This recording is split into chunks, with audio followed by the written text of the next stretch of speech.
Hey guys, it is kombucha making day in my kitchen and I wanted to show you real quick how I make an amazing, simple green kombucha that everyone in my house loves. They drink it up daily and I keep 2 containers going at all times. So we're gonna do it real quick. I'm gonna show you how I make this. 2 containers on the back, you see them back there, getting ready to go, yay. I love that I can have more than one happening at one time, which is great because that way we can kind of have different brews going on at the same time. So I'm doing green tea today because that's our favorite. I don't love black tea. I love green tea for its gut health benefits and its overall health benefits, so I stick with that. So let's jump into it. You ready?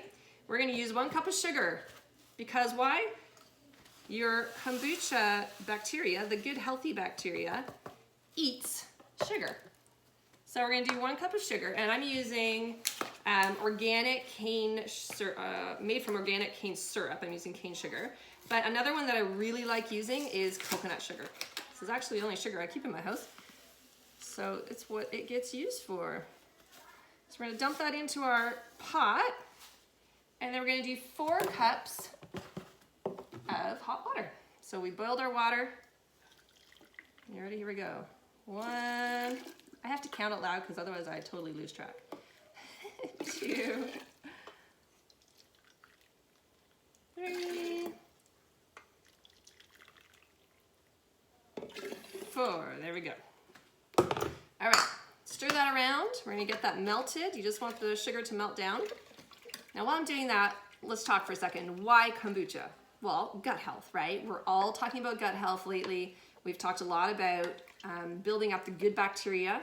I know I spent most of last month discussing mental health, wellness, reproductive health, this is part of that, and our immune system.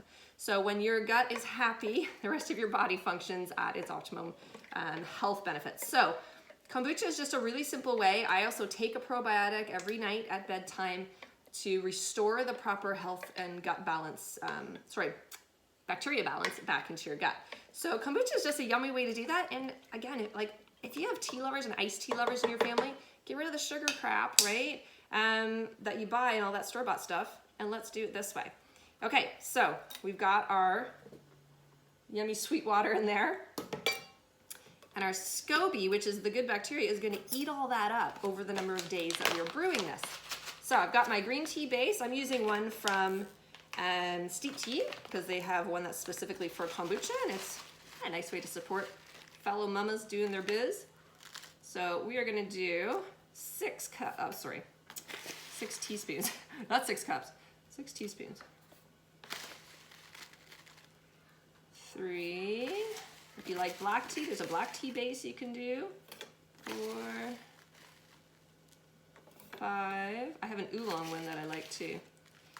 6, but it's not specifically a kombucha base. So you do want something that's a good kombucha base. All right, there we go. I'm gonna make sure that's nice and wet in there. Okay, so we have to leave that to steep, all right? Good stuff. Now, in my containers over here, I've already got, let's bring one over. I've already got my 8 cups of cold water, okay? And it has a great little spout that's easy to pour. It's all set to go. And then we have our SCOBYs, and my kids think these are the most disgusting things in the world. Can you kind of see that? So I'm not gonna pick it up right now. I'll show you that one in a minute. Back in a second. All right, we're back. I inherited a helper. This guy loves his kombucha, right? Do you like kombucha? Yeah! All right, Mr. Silly Pants. So our tea has been steeping for 10 minutes. You can steep it longer a little bit if you like. You just don't want it to get too cooled off. So Ashton is gonna help me. This is heavy. And I added a second batch to this, so now we can do both containers. So he's gonna pour it in. You ready? It's hot, so I want you to be very careful. Okay. Here we go, we'll help. Pour it in. Good job. So guys, do you have any of these? 4 of these. Okay. You got it? Don't tip it till it's in over the hole. I'm not. Buddy. We lost half of that one. It's tricky, right? These are big jugs, aren't they? You help me lift up the scobies because that's the crazy part. Watch your arms. It's hot. All right, top that one off a little bit. There we go.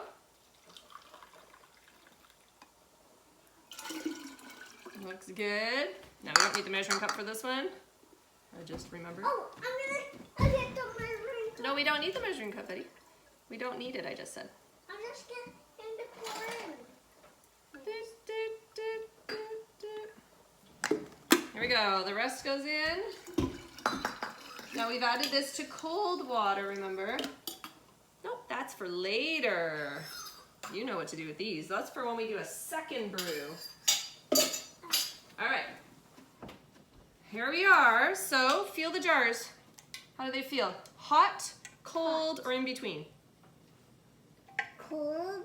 So they need to be room temperature because our scobies have been in room temperature. They're hot. They They're feel hot. about right. They're hot. They're hot. They're hot. They are hot. This one's cooler. I don't know why. Probably our water was cooler in this jar. So we'll add the SCOBY to this one a little later. We're going to let this one warm up, sit it on the counter for a bit. This one's ready though. Let's see. Yep, that one is room temperature. So our hands have to be, what? Really, really calm. Yeah, clean. They have to be really, really clean. So we're going to put our little kombucha buddies.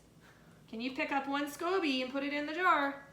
Here, you can show everybody what it looks like. I can't do it. I can't. You can't do it. Are you sure? You can do it. Don't pinch it. Actually pick it up with your hands. Scoop it. So SCOBYs are all the good bacteria that is going to eat up that sugar. There you go. Put it in.